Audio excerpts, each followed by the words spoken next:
ખેરાલુના ડાબોલમાં junk food સામે ગ્રામ પંચાયતનો કડક નિર્ણય.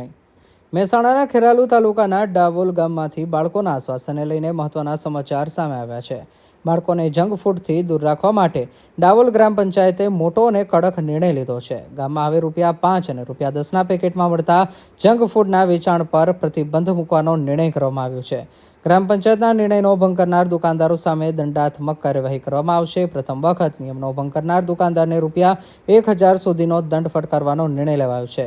પરંતુ જો દુકાનદાર બીજી વખત પણ નિયમો ભંગ કરશે તો તેની સામે વધુ કડક કાર્યવાહી કરવામાં આવશે. આવા દુકાનદારોનો સામૂહિક બહિષ્કાર કરવાની સાથે દુકાન બંધ કરાવવાનો નિર્ણય પણ ગ્રામ પંચાયત દ્વારા કરવામાં આવ્યો છે.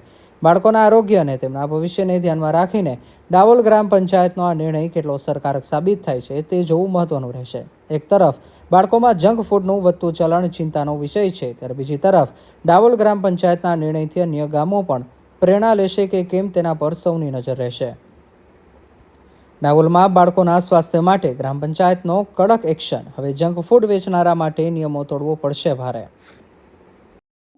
ગોવિંદભાઈ ધનજીભાઈ પરમાર, સરપંચ શ્રી, સરપંચના પતિ. શું કહેશો ગોવિંદભાઈ, તમારા ગામની અંદર જે પડીકા ઉપર સંપૂર્ણ પ્રતિબંધ મૂકવામાં આવ્યો છે, કેવી રીતે નિર્ણય લીધો, શું કહેશો?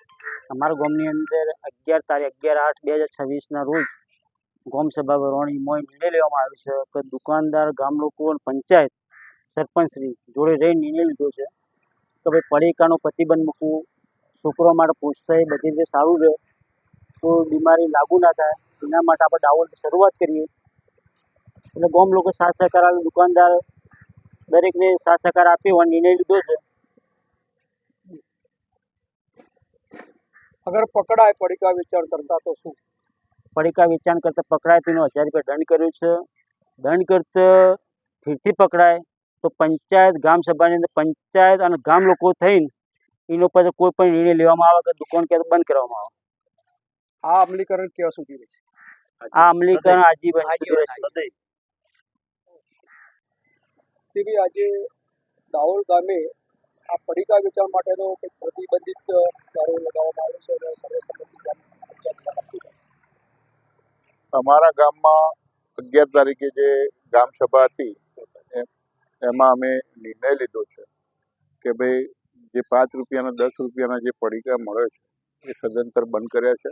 અને 15 ઓગસ્ટથી જે પ્રતિબંધ અમે 11મી તારીખે નિર્ણય લીધો હતો, 15મી ઓગસ્ટથી સૂચના આપી દીધી હતી બધાને કે 16 તારીખથી ગામમાં પડીકા મળવા જોઈએ નહીં, અને સદંતર બંધ પણ થઈ ગયા છે. આ વિચાર કેવી રીતે આવ્યો, શું કહેશો?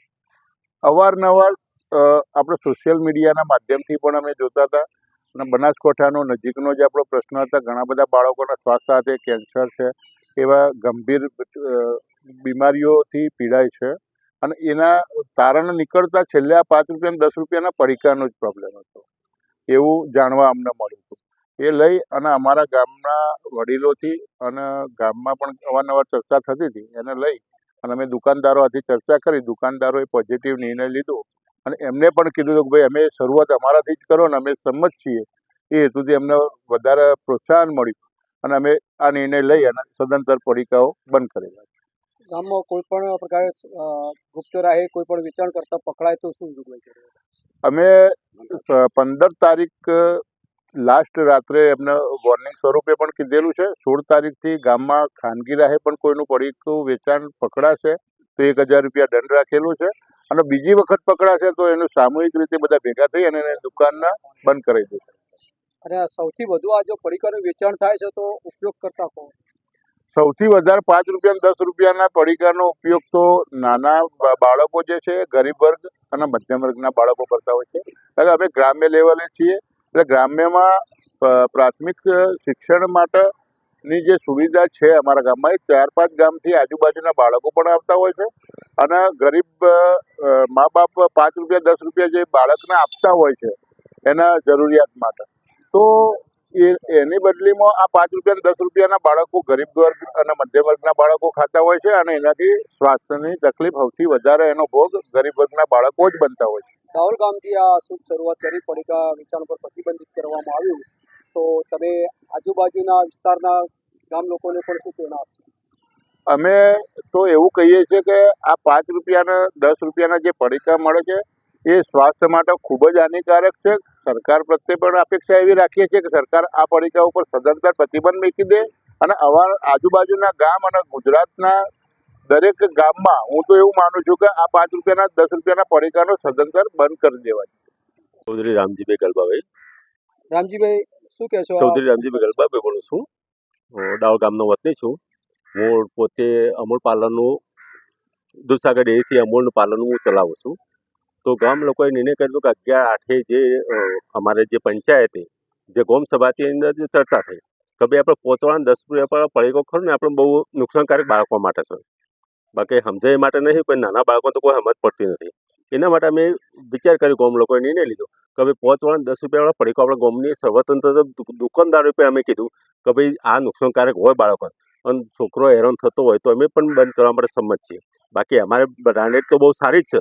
સતો જો બીજા દુકાનવાળાને મારું અમૂલ પાર્લર છે, સારી ક્વોલિટી આવે છે, ચોક્કસ છે, પણ સતો બીજા દુકાનવાળાને એવું લાગે કે ભાઈ અમૂલ પાર્લરમાં કેમ ચાલવું ને અમારે લોકલ દુકાનો અમે ચલાવતા અમારે કેમ હેરાન કરે છે.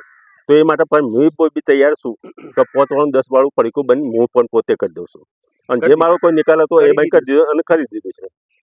દેશ અને દુનિયાના સમાચાર જોવા માટે અમારી ચેનલ MG લાઈવ ન્યૂઝને સબસ્ક્રાઇબ કરો અને બેલ આઇકોન પર ક્લિક કરો, જેથી રોજે રોજની અપડેટ આપને મળતી રહે. સાથે જ અમારું ફેસબુક અને